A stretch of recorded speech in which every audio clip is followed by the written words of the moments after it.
Josh Bowling. So when I was growing up, I used to play football. That was my thing. That's what I did. And I remember my freshman year, I got to start, and I just was thinking, what are these coaches doing right now? I'm about 150 pounds. I'm so much smaller than these guys. I'm just going to get destroyed. And then I would go out on Friday nights, and I would get killed. But there was one day during the year that I just was feeling so good, and I knew I was going to have a good game that night. So I ended up playing great, and I was like, well, let's carry this on to the rest of the season. And everything started to turn out for the better.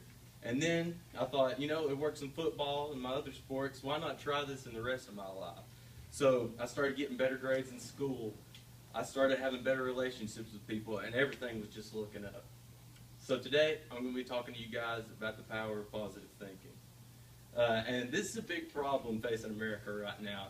You guys know we live such a hectic, stressful lifestyle, and the CDC did research on this, and due to this stress being a leading factor, 11% of people 12 and up are suffering from depression.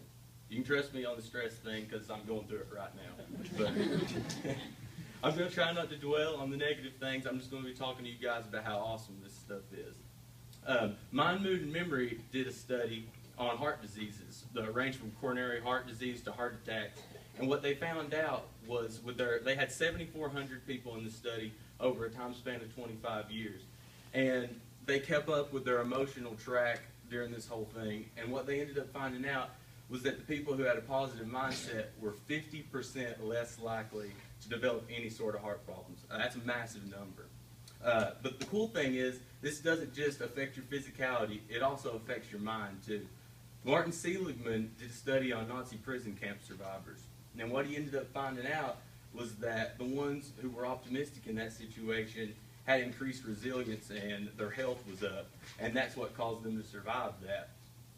And that's just the coolest thing about it, is because you don't have to be going through a perfect time for this to work. You can lie to yourself, and that's the best part. If you're lying to yourself, telling that you're having a good time, it affects this area in your brain called the anterior cingulate.